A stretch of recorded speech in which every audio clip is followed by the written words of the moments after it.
And that's why we have invited like a great panel. And I want to even let you know that we have put up a whiteboard over there, which says, I need support with, or I can support with. So our thought is to make this even a better networking event for you. And so there are Post-its, or if you have your business card, just put it up there with your contacts and write down what you need support with or what you can support with. And then afterwards, everyone can just go there and grab a business card or a Post-it where they feel like, oh, that's great, I need support with that, or I would like to support someone with this. So to just get an even better networking experience. So I hope you all want to join us and have a great event. Yes. And I want to give the word now to Moral, who has been moderating most of our events, SUP46 FemTech events. So happy to have you here today. Yeah. Welcome. Thank you. Give lots of applause. Thank you, Tatiana. I remember when we first had lunch and you had the idea, asked me if I want to be a moderator, and I said, yes. So welcome. This is the 4th FemTech event and my 3rd, actually. And I'm always happy to support anything that is related to women in tech or anything that SUP46 does, because I love them. I don't work here. I work at Sting. How many of you know Sting? That's a nice audience. So for those of you who don't know Sting, Sting is Stockholm Innovation and Growth. We are Sweden's, and in fact, a couple of weeks ago, we've also been crowned as the Nordic Best Incubator in the entire region. So we support different startups at the different stages. So you can come in at very early stage and we give you support, coaching, and in some of our programs also money, so that you can drive your business to the market and partner you with the right people. So there are lots of initiatives at Sting as well to support, to make sure that we have enough women in our program. So there are lots of initiatives throughout Stockholm Tech. So now we're going to start with our guests, and I don't know how, actually, Tatiana, we're going to beat this current panel next time, but I'm really excited, and we're going to go, we have 4 fantastic women today, showcasing different types of roles that you can have in your career, and hopefully you will be inspired by their stories. So first, when I'm on stage, I always have a hard time, because I'm not Swedish, obviously. I always have a hard time saying the right name, especially in the after-name. So bear with me if I say it wrong. I have practiced this more than I practice anything else. So my first guest is such an honor. She has been someone that I know since 2013. Actually, we were at SUP46, the old one, when she pitched her first startup. And I sat somewhere there and tweeted about her, and then we met in person. She has been a fantastic journey since then. So I will let her talk about it. It's Elin Elkehag, founder of Stilla. So come to my corner. Okay. You have your mic already? I have one on. Yes. Okay, can you hear me? Yeah? Yes. Okay. So Elin, how are you? I'm good. Good? Yeah. Thank you for being here. You were the last guest that we were very lucky to add. Yes. Yeah. But why is that? You don't live in Stockholm anymore. No, I live in San Francisco. Yeah. So what is is it Stilla or my Stilla? It's Stilla, but if you're curious, you can go to mystilla.com and see what we do. You can see it here. So that's the web address. Yes. Yeah. So tell us about what mystilla is, and then we tell your story about who you are. Okay. Well, at Stilla, we make smart and user-friendly hardware that solves everyday problems. So we make technology that is really smart and really sophisticated and intelligent, but simple. So normal people get it. You don't have to be like a super high-tech technologist to understand what we do. So check out mystilla, and I can show you later what we actually do. You have the prototype with you? Yes. Yeah. Like the first product that we're doing is a smart motion sensor alarm. It's a little button that you put in your purse, for example. And if we mingle around here, and if somebody just touches my bag, I'll get a notification on my smartwatch or my phone if I have it on my phone. So that's good. Or you can have it on your stroller if you play with the kids in the park, or on the window if you're afraid someone will sneak in and something like that. So as soon as something moves that shouldn't, you get an instant notification. Yeah. So that's what we do. That's pretty cool and pretty advanced, right? I mean, how did you get to this? I mean, it's already hard enough to find women in tech, like software, and then you're working in hardware. So how did it all start? How did it all start? Well, I've been working with technology since forever. I'm actually not, I'm an engineer by curiosity, not by training. So always loved technology. That's very tweetable, by the way. Oh, okay. Yeah. See, we forgot to say that you can tweet to the hashtag there. Okay. Yeah, well, I always liked technology. So I was recruited to Telia Research when I was a first-year student. And since then, I've been kind of working and doing stuff all the time. So for the last 15 years, I was working as an entrepreneur. But then a couple of years ago, I came up with my first idea, which was Handling of Sweden, which was personalized or like physical gift boxes for digital memories. So you can kind of download music or videos or something and give it away in a digital format in jewelry. So I kind of done my first hardware startup a couple of years, like 2009. But then 3 years ago, I pivoted my life. So I was working as a strategy consultant here in Stockholm and lived in Old Town in a big-ass house and earned a lot of money and had a very perfect life on paper. But I wasn't very happy. So I got a divorce, quit my job, moved out, and instead of starting with what I should work with or who I should be with, I started with where do I want to be. So I evaluated Singapore, London, New York, and San Francisco because that's where I have a lot of friends as well. So I went there, lived in people's apartments, went grocery shopping, just kind of commuted to some place, like, can I live here? So that's kind of what I did. And I also had done too many like PowerPoints because I'm actually a businesswoman that just happened to love tech. And I was tired of it. So I wanted to go on a geek week.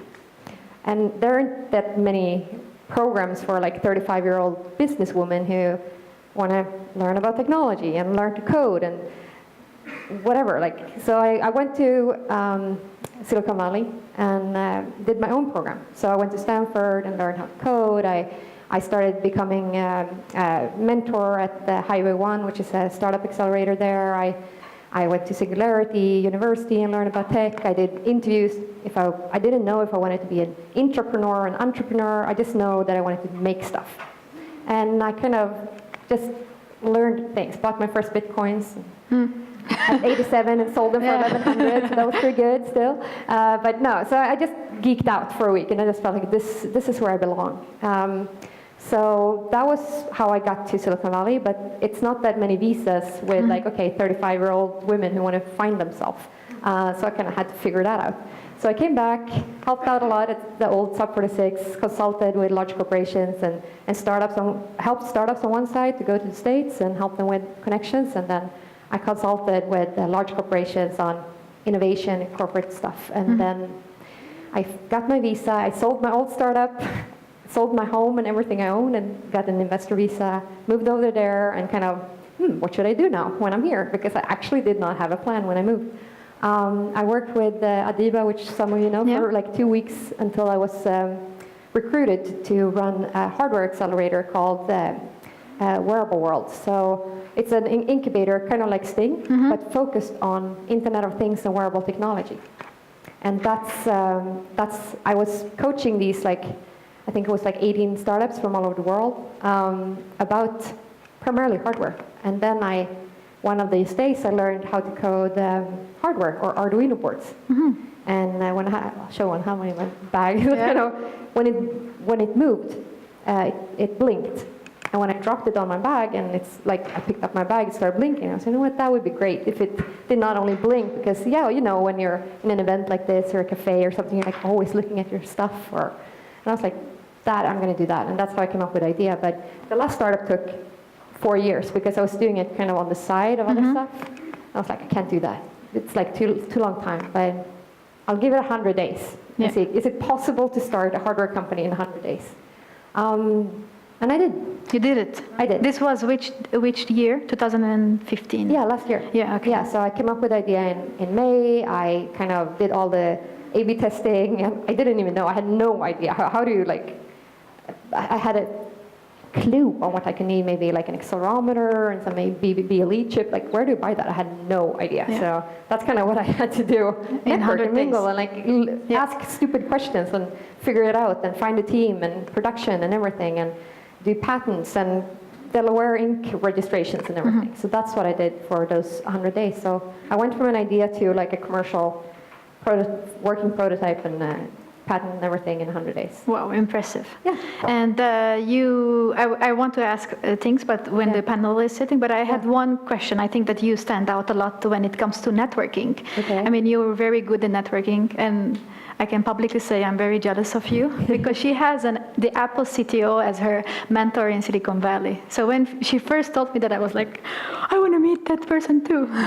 So how do you do it? I mean, because we do these events because girls or women don't feel comfortable, let's say, in not mixed event, but sometimes we hear the notion that like it's not women friendly, they don't feel welcomed, or they treat it like sex objects. I don't know what to say. So how do you do it? The mingling part, the networking part. Like, what's your secret? Actually care about people. Like, I'm genuinely interested in other people. I kind of ask more questions than talk about yourself. Like, hey, who are you? What are you doing? Oh, that is really cool. And just be genuine. Don't try. Like, make friends when you don't need them. That's the absolutely best advice ever. Like, if you have something and you're desperate, you need to sell your thing or whatever, people, you smell it in a minute. But if you're like, hey, so what are you doing? You have no idea who they are, and you just start talking to them, like I did with the Apple CEO. Yeah. I had no idea who it was.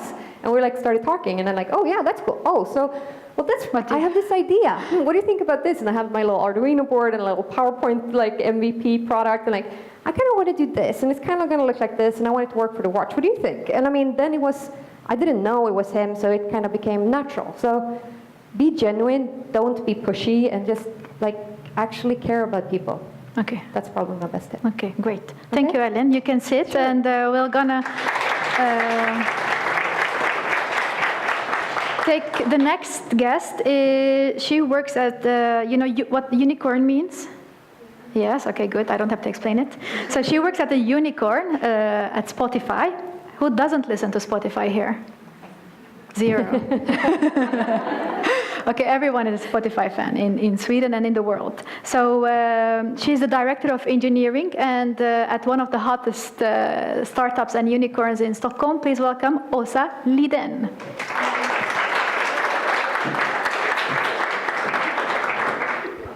Welcome. Thank you. It's not your first time at SUP46, right? Yes, it is. It's my first time. Okay. Yeah. You like it so far? Excited to be here. Yeah, I like it a lot. Yeah? Yeah. You know that the SUP46 inducted the first Wall of Fame, Daniel Ek. I saw the wall over there with some famous people. Yeah. Okay, so it's not usual for a woman to have a role as a director of engineering. How did you get it? So it's super hard to know where to start here. Some background, I studied engineering or physics of engineering at university. Mm-hmm. At that point, I did it as a challenge, more or less. I loved math, and I wanted to have a challenge, and I thought, why don't I start there, and if it goes bad, I can just choose something easier. Mm-hmm. It was actually a big struggle. I don't even know if it was the best fit, but I managed through. And then at that point, it was actually quite hard to get, it's hard to believe now, but it was 2002. It was still a bit hard to get a job within tech, actually. Mm-hmm. We had the IT boom, or not crash. The crash time. So I actually worked with sales for a couple of years. And I think it's super important to remember, whatever work experience you have, bring out the best out of that work experience, because that is actually what will take you to the next level, wherever you end up. So working in sales really taught me about how to treat people, how to greet people, just what you said, like understand, being curious, what is, like, why would they want to buy something, for example, from you? But in the end, I went back and I got a job at a consultant company, HiQ, and from there I've been having different kinds of leadership roles, project management, test management, and and what actually led to Spotify was that I wanted a new challenge, and I was browsing websites and their job application pages, and I applied. And So, But what was your first role at Spotify? so my first role was a manager role, I was heading up a small QA team doing this was which year? quality engineering. This was 4 years ago. 4 years ago, okay. 2012, Yeah. that is, yeah. And how long did you stay in that role? So I had that role for 2 years, and during that time I started to get engaged with different kinds of projects and different bigger initiatives that we drove internally within the company. So yeah, I had that role for 2 years. Then I actually worked 1 year as a program manager. We were building the PlayStation client, so I was working a lot with Sony and the engineering and product development. And then since last year, or last May, I have this role of director of engineering. Was it a natural step forward? Did you fight for it? Yeah, I'm kind of, I always set up kind of high goals for myself. This was one goal on the way. But it's, so I think what really took me here was that Spotify's culture is, what do you say? Spotify's culture. Open, maybe diverse. Yeah, really was a great culture for my personality. It's a very free environment where it's, if you have an idea, if you see an opportunity to change something or build something, it's very much up to you to drive it. It's very fail-free. Like, it's easy. Like, you can try out. If it doesn't work out, that doesn't matter. It's more of a problem if you don't try things out. And yeah, for me, it was the perfect setting to being able to grow both as a person and with different kinds of projects. Okay, so it's the motto, right? Fail fast or something like that. They always talk about it. Yeah, it's fail fast. I think is, I don't know. Is that Facebook maybe? Yeah, I think it's something, Facebook. We have different, like, think it, ship it, build it, and try out and so on. But it's But do you think that was the thing that the freedom to fail that made you like strive for the top or to the better, make it more comfortable, let's say? I think there's two things. So before I was working more in the kind of finance, banking, insurance industry. There I had the perception I was pulled back a lot when I had new ideas. So I was always struggling in the forefront. When I came to Spotify, it was just like opening a door and everyone was kind of running in the same direction. So first you get a bit overwhelmed. You're like, oh my God, I have this idea and all these other people also have like 100 ideas and everyone is running. But in the end, when you kind of cool down a bit, that's just a big advantage, and instead you understand, like, what are they doing that I don't have to do because they are already doing that. So then I can accelerate in these areas. Okay, Elsa, we'll talk more during the panel. Thank you. Thank you.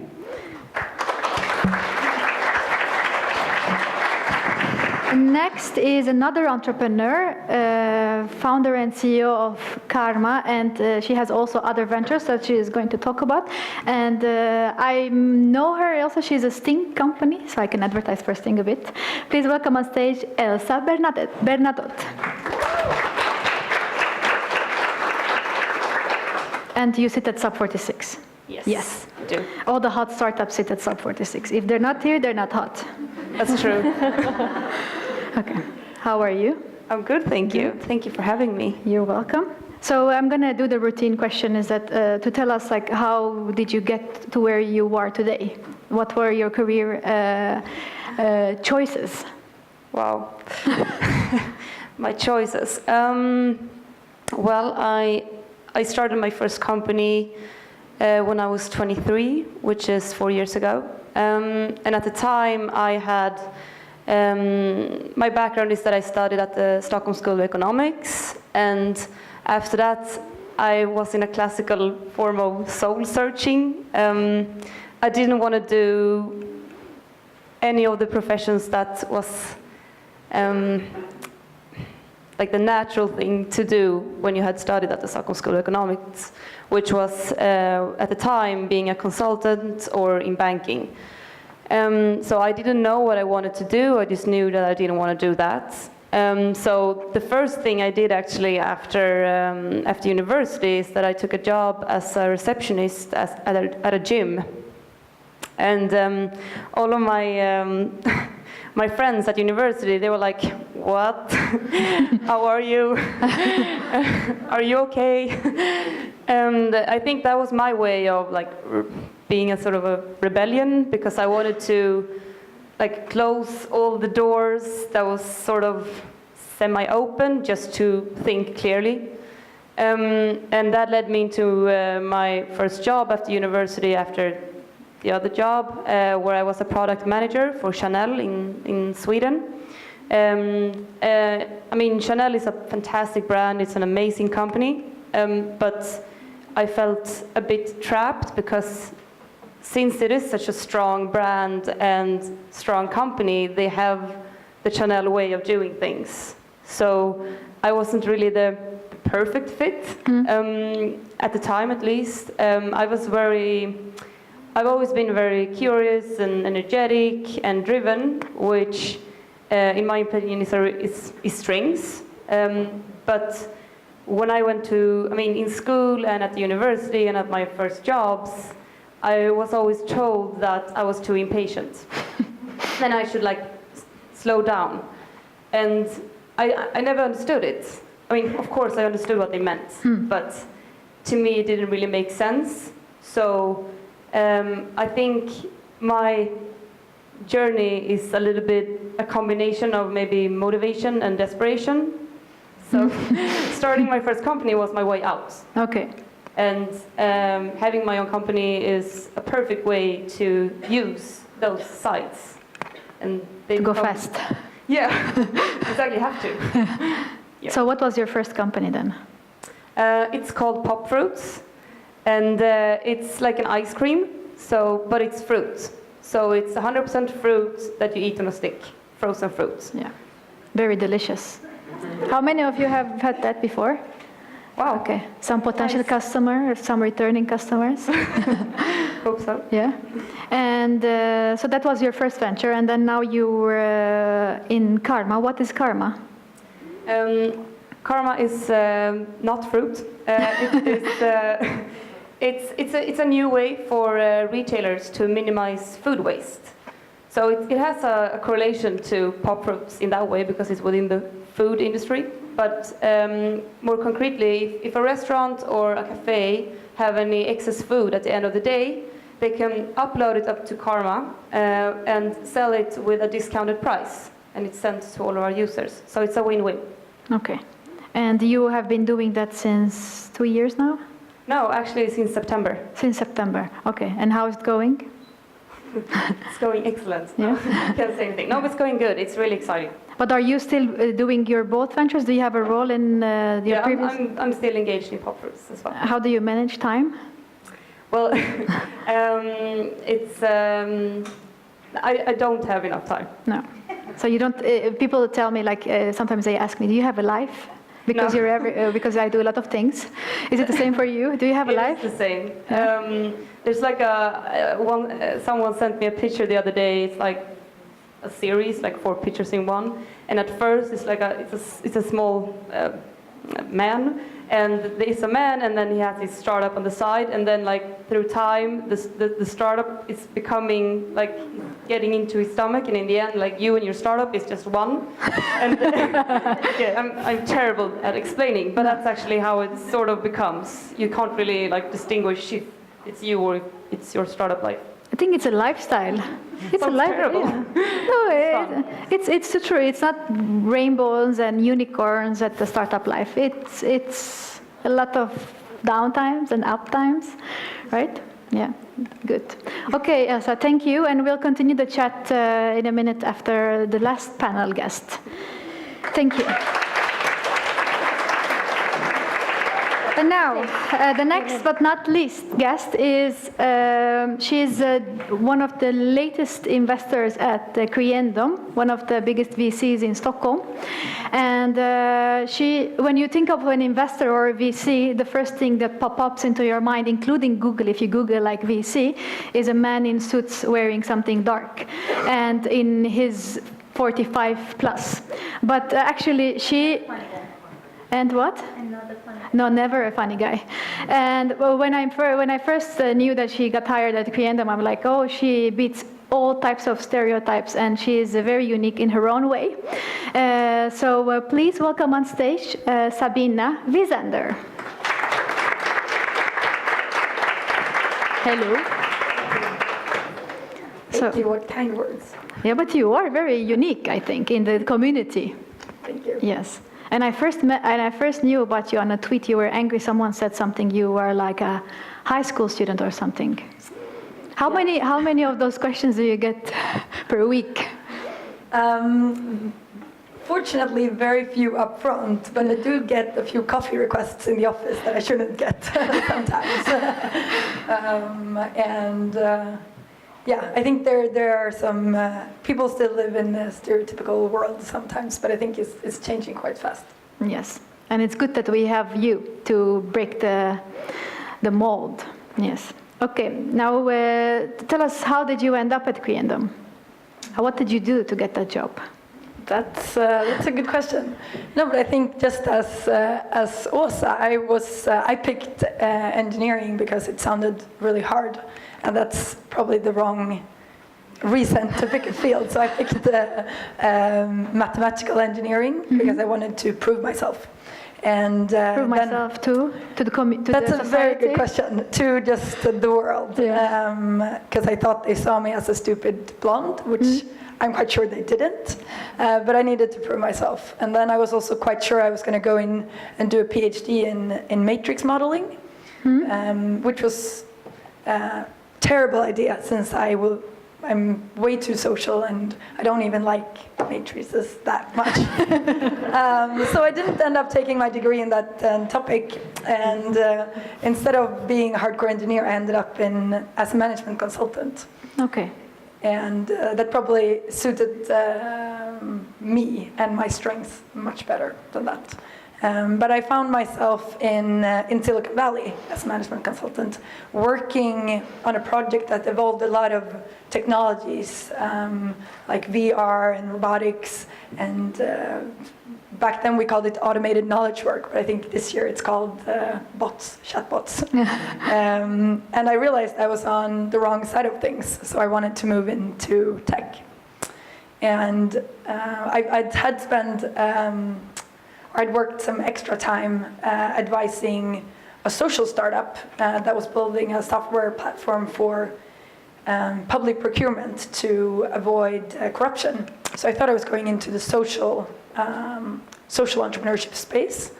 But I think looking at sort of what was happening in that space and what was happening in what we talk about as tech, I realized that the world-changing thing was happening there, at least much faster. I think both fields are very necessary, but for me it was quite obvious that one of these areas were really moving super fast, changing the world we were living in.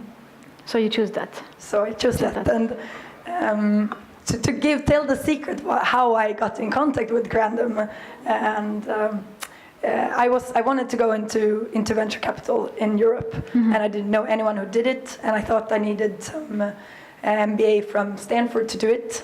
But I did an advanced LinkedIn searching for current position, venture capital, past company, McKinsey, because I know McKinsey people always stand up for each other, and region, just Scandinavia. And I got one guy, Lasse, who I cold reached out to and said, I'm so impressed by your career moment. Please give me 5 minutes on the phone to tell me about it. Okay. And he gave me half an hour over coffee, and he also explained that Creandum was looking for a new investment professional. So that's how I got that. So very serendipitous. It was no sort of mega plan that I put in place. But you knew what you wanted, and you found it, and you got it. Yeah. You see, it's easy.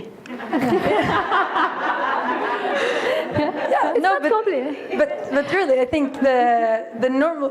I don't know why I had the guts to ask that question. Yeah. But I think if you ask a question, it's much more likely to get an answer than if you don't, right? I mean, the worst is like you're gonna say no, right? And then you can ask again, and you say no, and then you ask again.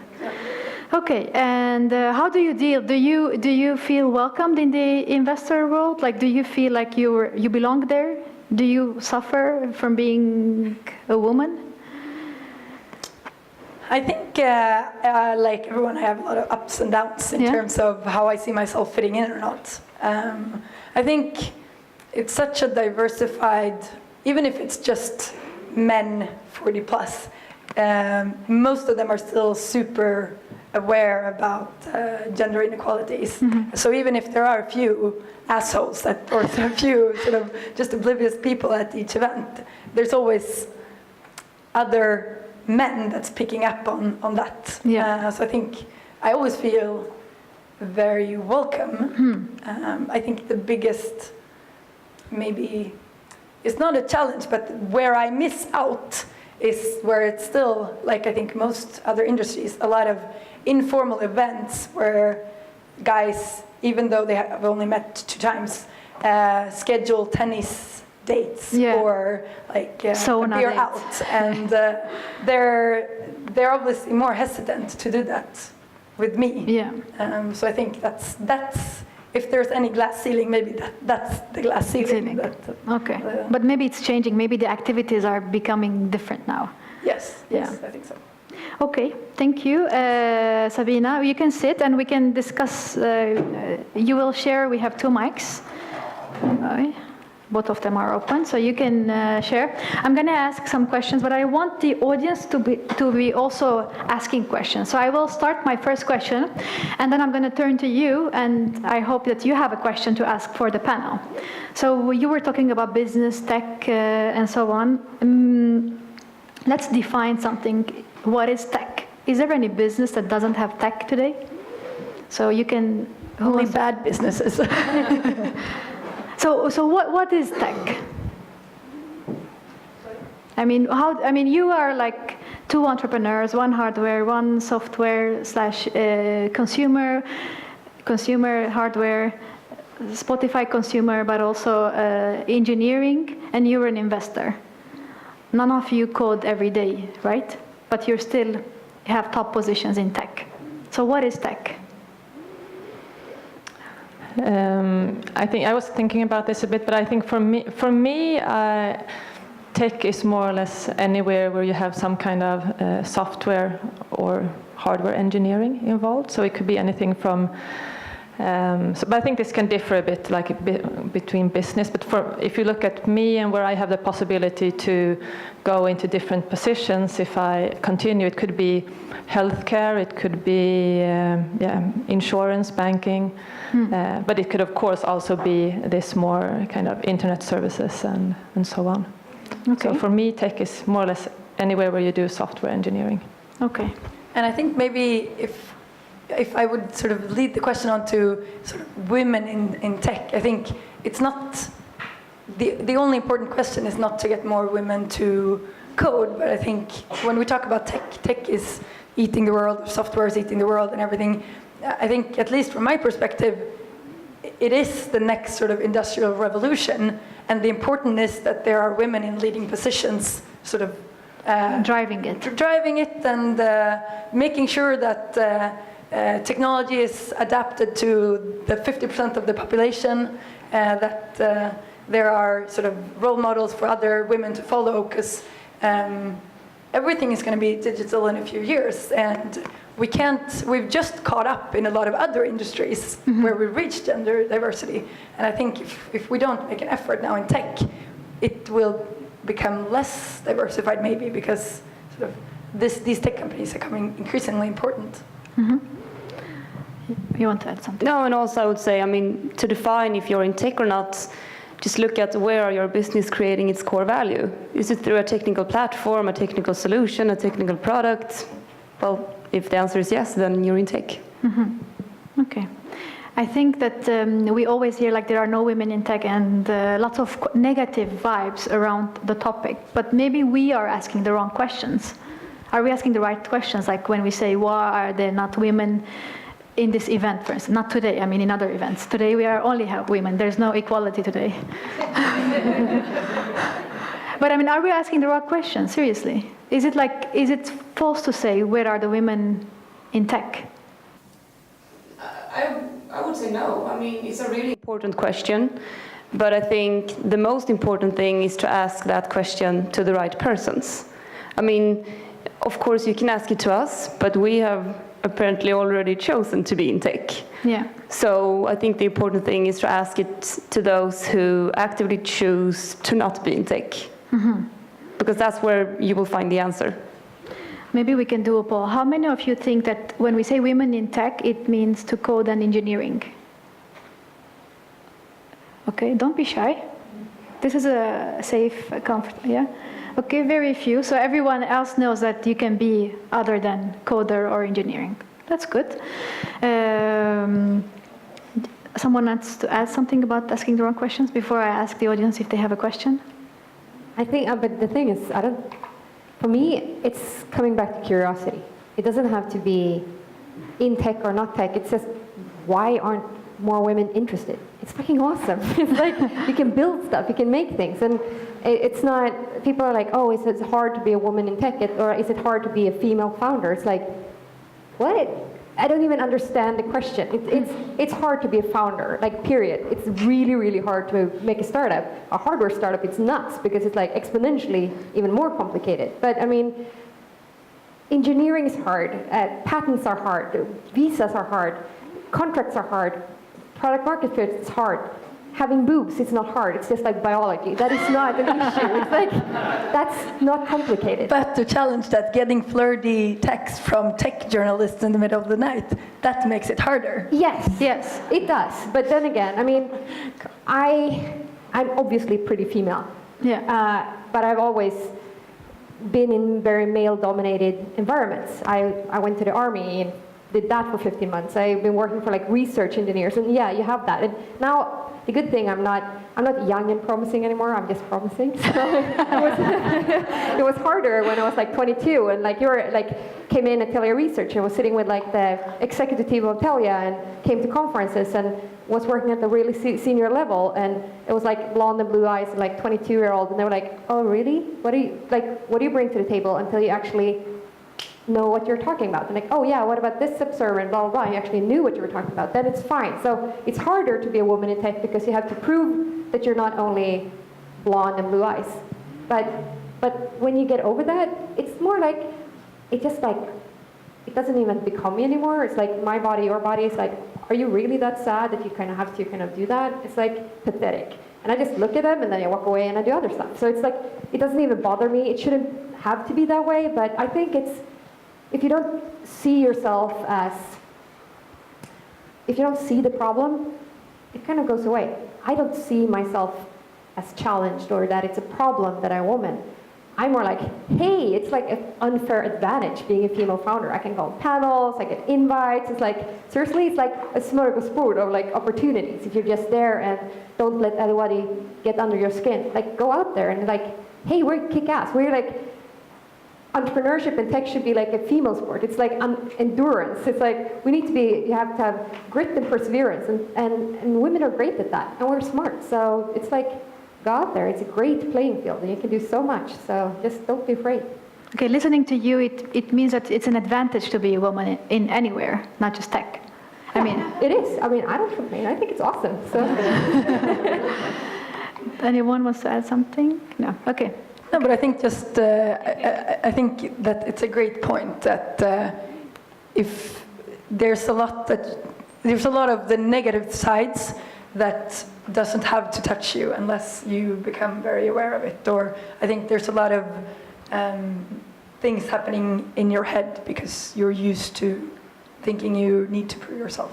Yeah, that brings me back. You said like I wanted to prove myself, and then maybe we, as women, naturally we are always think that people are expecting certain things from us. I mean, this is a truth outside tech. Is it something that we are like born with? Do you think, or I don't know? Like, do you think that we always there's someone a lot of expectations, high expectations that we want to prove all the time, and then like it's never enough. We want to prove. You were talking about that when you said I wanted to prove them wrong, or I wanted to prove. I mean, I can only talk from a personal perspective, and I think Elin probably has a lot better self-confidence or self-esteem than I have, and I think that's been my biggest challenge in every role I've been. I think you could say that it's connected to me being a woman, having been treated certain ways, but in the end, it's a personal sort of weakness I have to work with. Okay. It's not from the outside, it's more the mental then. It's from here that we block. Yes. Okay. Okay, any questions from the audience? You shouldn't be shy asking a question in this forum. I'm sure you have one question popping up in your mind. I have a list of questions I can ask, but it would be nice to get your feedback. Yes? Hi, my name is Kathy. I've studied food sustainability, and my question is for Elsa. I'm sure you've heard of Rescue Club, the Finnish company that is basically doing the same thing as you, that just launched in Sweden. And I just wanted to ask you, how are you going about dealing with that and dealing with the direct competition? And are you planning to coexist with the competition, or are you trying to like totally kick their asses and do stuff better? Yeah, we're going to crush them.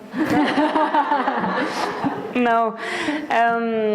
Thank you for your question. I'm well aware of Rescue Club, and they are basically doing the same thing.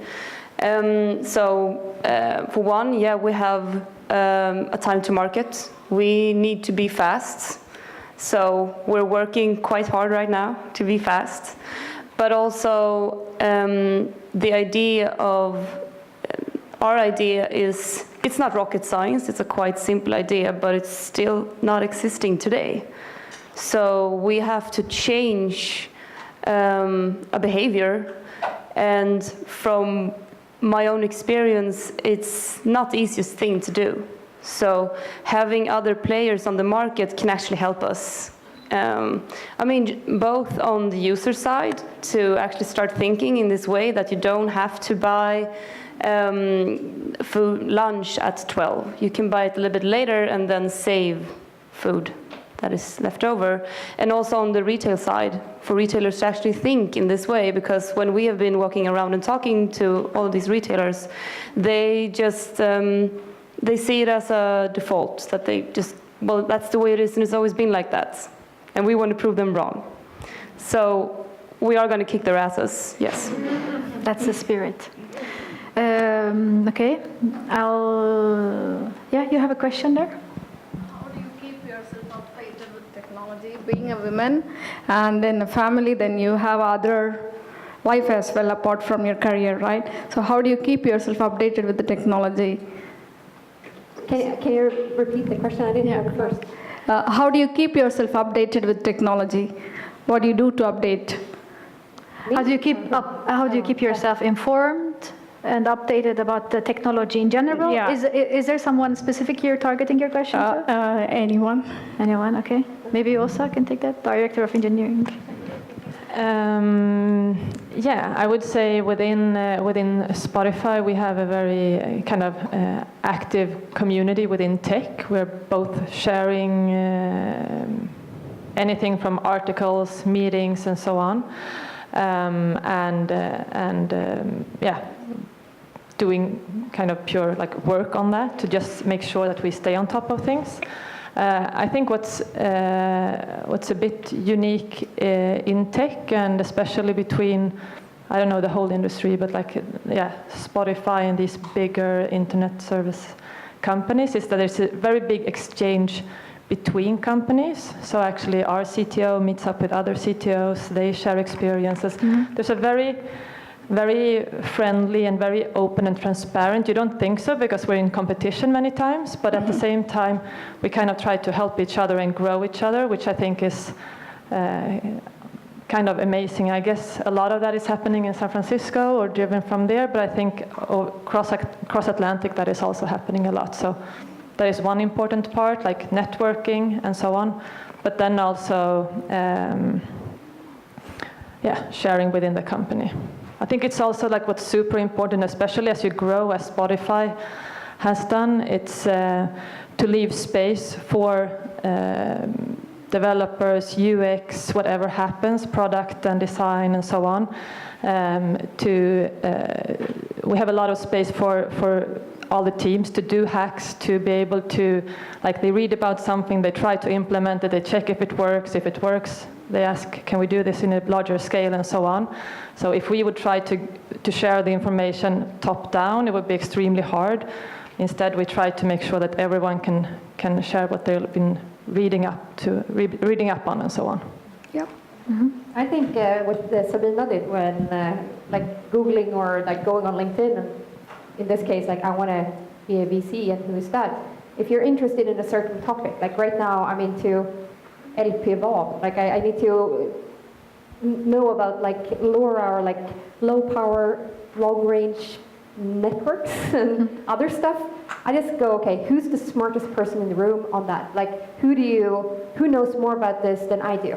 And usually I just like call them or go to an event like, hey, can I ask you a question about that? When you're not going back to this, like you don't want to sell or you don't want to have something, knowledge is something that is a great way of connecting with a person. Like, hey, like Bud, the guy invited me to Apple, and I was there for like an hour at the headquarters and like talking to him about hardware and how to develop and all the things that I need to know to enhance my product. And he took an hour of his time to kind of, well, when we built the phone, we did this, and then you can do that, and you know, we can like. I'm sitting here like from Linköping, Sweden. I'm sitting at the headquarters of Apple, like talking to the CTO, like, okay, how would this little idea that was like a little clay thing that I did last year, and sitting here like optimizing my hardware. I had no idea, and they still take them time. So just don't be afraid to ask questions. That's my strategy. My strategy is always to work with people that are smarter than myself and not be afraid to ask stupid questions, because as long as you ask questions, you're at least smarter after you ask than before. So don't be afraid to ask. Yeah. I don't think there are stupid questions anyway. Exactly. All questions I was going to ask or add to that I think when you ask someone a question, so what do you think about the future in AI? You actually sound smarter, even if you don't have any idea what you're talking about. Exactly. It sounds more like you're testing someone, like, hey, I have a really good hypothesis.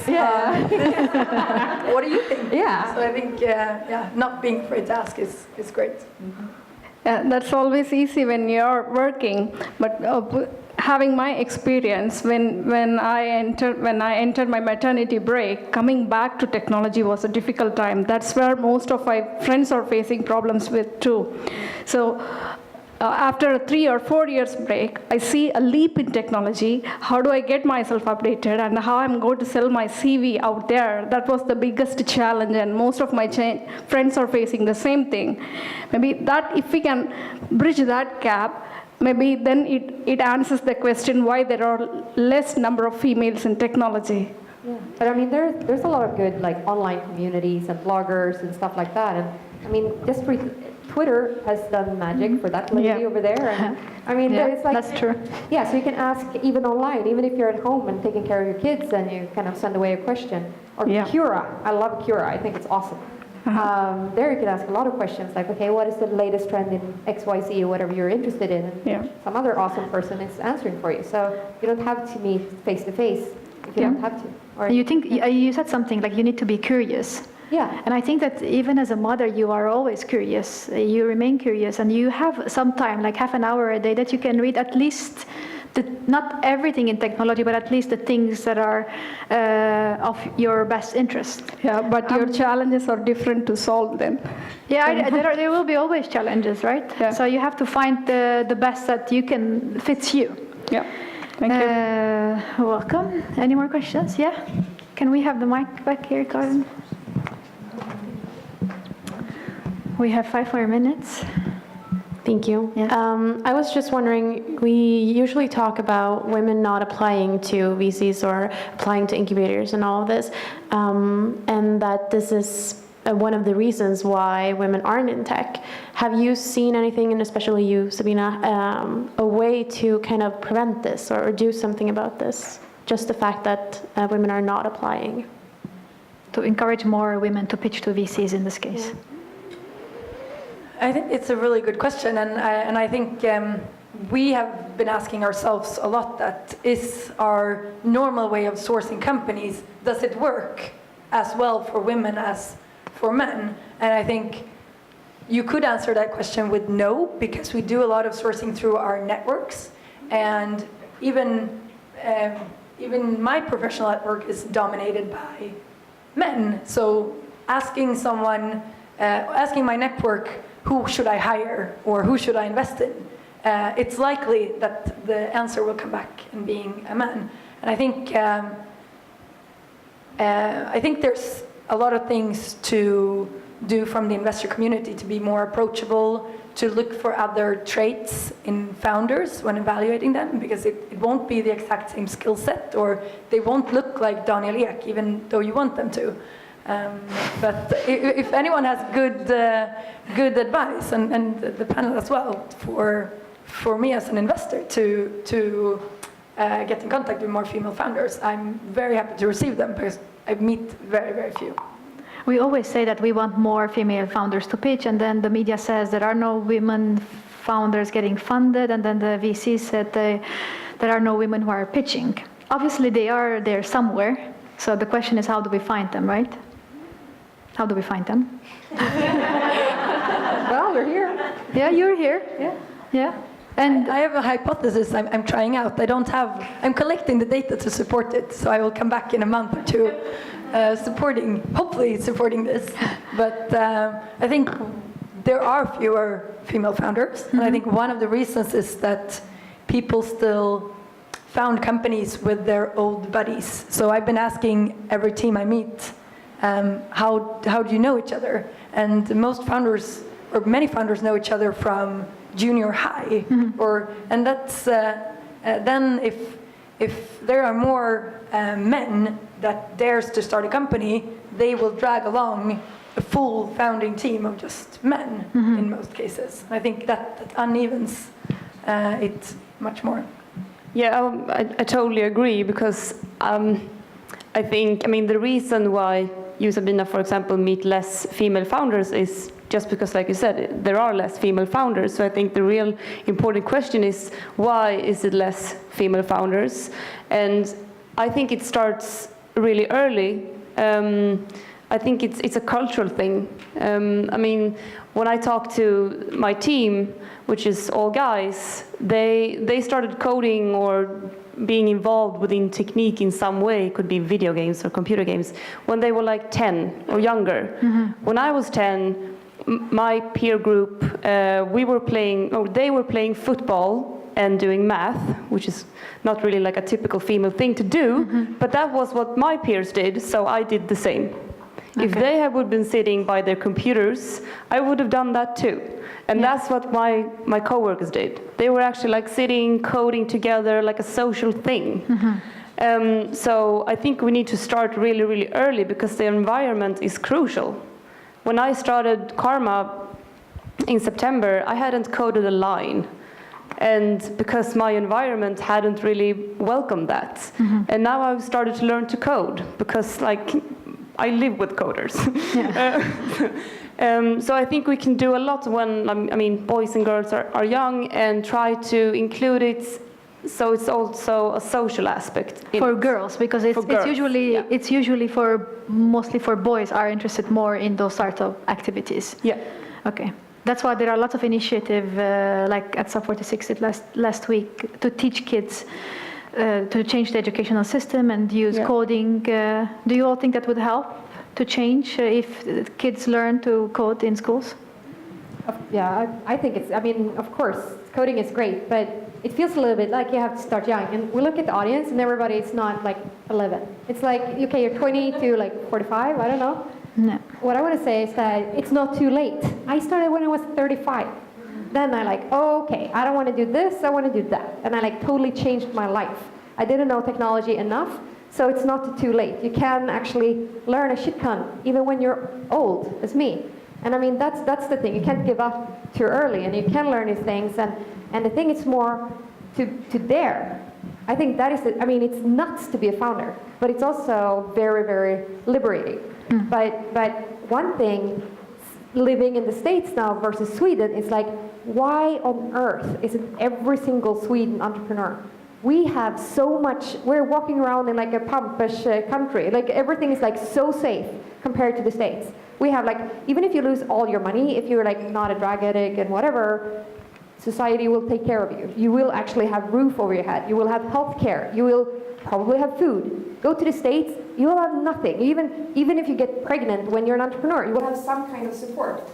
In the States, nothing. You will literally be homeless. If you like break your leg, you will be like bankrupt for life. Yes. That's hard, and I'm there. So like I'm totally nuts, and I know that.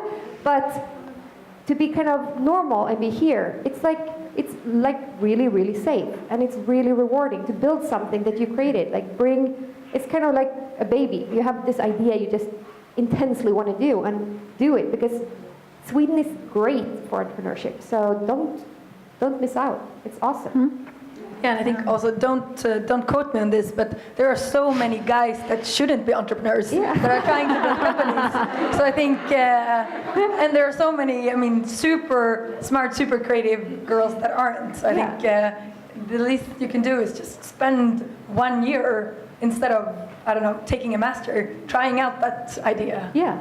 I did it in 100 days. 100 days, you can do and I did it part-time. I was working full-time, and I built a hardware company in 100 days.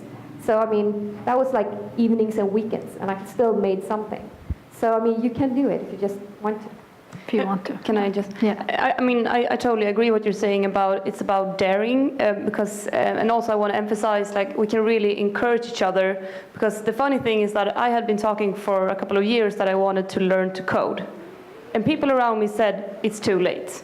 You can't learn to code now. And so I didn't. But now I've started to learn to code. And people are still saying, it's too late.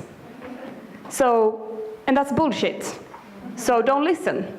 Encourage each other and just do it. Yeah. It's never too late. Elsa, do you think that the coding part in school in Sweden, if it's introduced to the educational system, it will help create more engineers in the future? Yeah, I definitely think so. Yeah. I think I support all kind of initiatives in that direction, and I think one of the biggest things is actually that like that sense of a social community that it has been very closed for a while, and making it part of the school system, it will kind of become open air, like nothing special. Like that's what I would like it to be. Like coding is just a tool to create stuff, as drawing is or anything else, or a language to be able to travel. You can have a language. And I actually had a friend over at the company with her. I have 2 daughters, they are 6 and 9, or 6 and 8. And I had this friend's daughter there who is 9, and I was showing her around, and I showed a whiteboard where there was a lot of code written, and I was like, do you know what code is? And they were like, yeah, of course. I was like, awesome, that's great. So I could actually explain, like, yeah, we're trying out this onboarding systems to see if more people will start using Spotify and so on, and they're like, okay, that sounds really cool. So it's getting there. That actually made me super happy, because then you kind of, it was totally, then it's just like a natural part. It's not like this special thing. I don't think like all children now have to sit like 24-hour coding like some people have been doing. But if it's just like, yeah, it's natural. If I want to do this, I'm going to do this. If I want to do something else, I'm going to do something else. So I think that is super important. And I mean, we can see now where I live that the school hasn't started itself, but the fritids, if you know what that is, like the daycare, like the care that when the children stay there after school until their parents come home, like a kind of half daycare, they are starting to do it, and including everyone, and then it becomes this easy thing. Okay, it's 5 minutes over 7, so we have to end it. But before I have 2 more questions, very, very quickly. Yeah. I just have a question. Yeah. So, Sorry. I'm studying business at the moment, and I would love to get into tech later.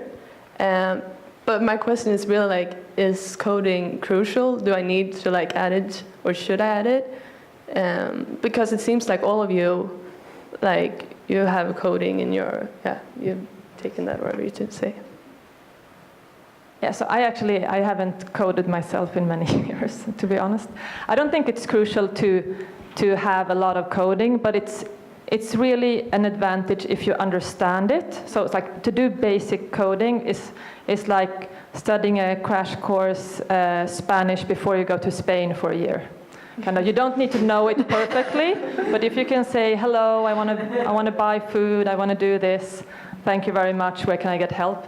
That will be a big advantage when you have discussions and so on. I think it's more about speaking tech, like not freaking out when you kind of see a sublime text or like a text editor, like those black screens with like a lot of like lines.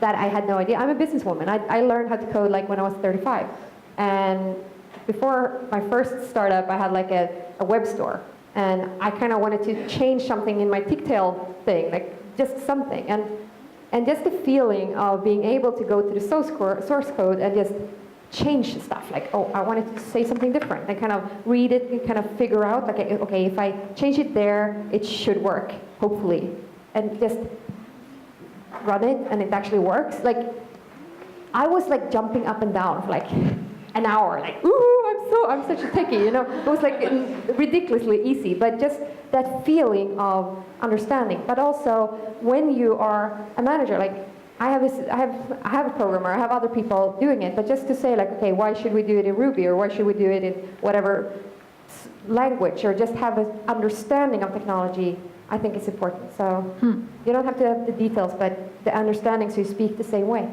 Important but not crucial. I don't think it should stop anyone from Yeah. from going into tech. But if you're still in school or in a situation where it's really accessible to learn it, I think it is a huge advantage. Yeah. Okay, we have to. fun. Okay, yeah, say. It's fun. Yeah. It's fun. Yes, it's You fun. should try it. Yes. Yes, Maria. Hey, I work in a tech company. Actually, I work in Universal Avenue. I don't have idea about code. Really, I don't have idea. But if I wanted to do it, what can be your tip? Where can I learn that? If I want to make like a course here in Code Stockholm. Academy, for example. Sorry? Code Academy. It's like a free, you can learn how to code Online. the basics there. Yeah, online. Okay. And it's not kind of a course that you can sign no, and it's do like it? a little thing, and you kind of just write 3 words, and you kind of, it shows up what it looks like. And it's like, it's basic. It's like the US government have like a site, like code.org, I think it is, where they have like resources for people who wants to learn how to code, like super basic. You have also Coursera, like you can take courses from the like Stanford and other places, like free and from top universities. If you want to be certified, then you can pay. But yeah. Yeah, I would guess it's like KTH or Stockholm University also has courses. Yeah, they have courses online. Okay, I will drop my one question and ask you one question. If you want to give, there are lots of things that are like happening, and there are lots of things that are maybe missing still.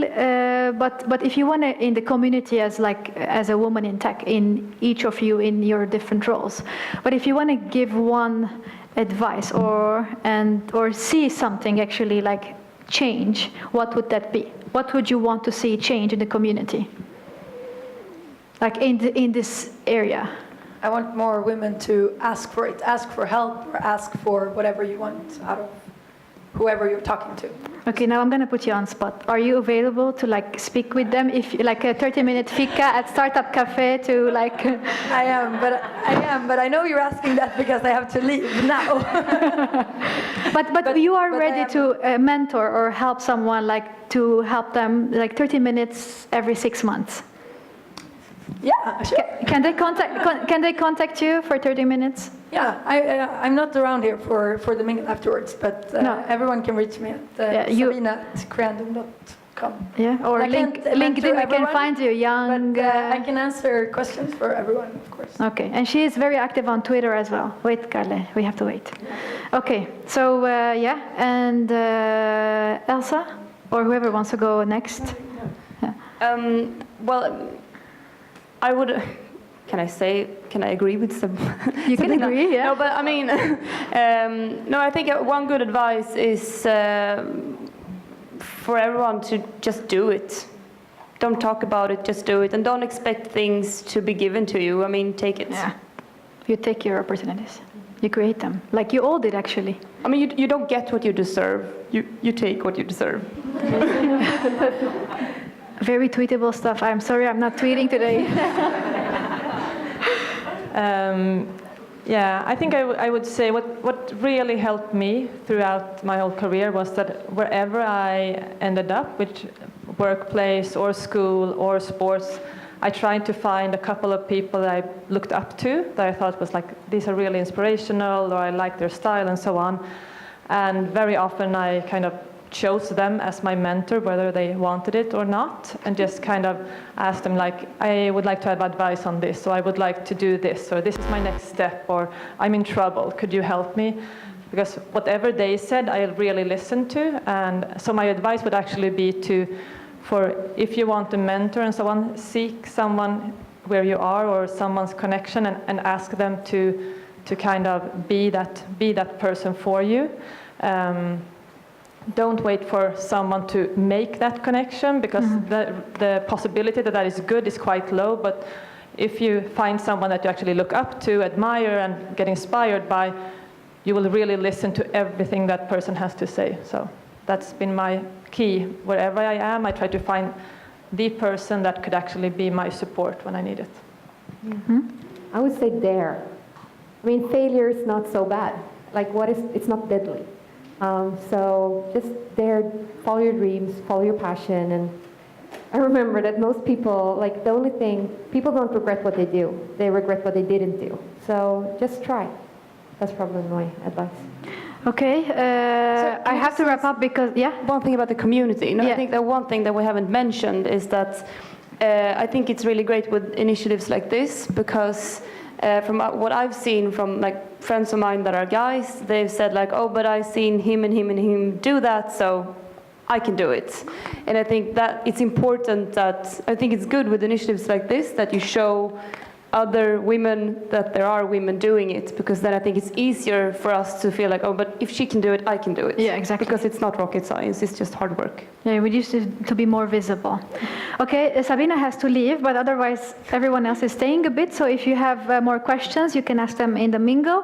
So I have to sum up and say that thank you very much, first of all. So I always try to give you 3 things that you can take with you from the panel, and I'm going to say 3 things very, very in 140 characters. It's ask, fail, and what was the third one?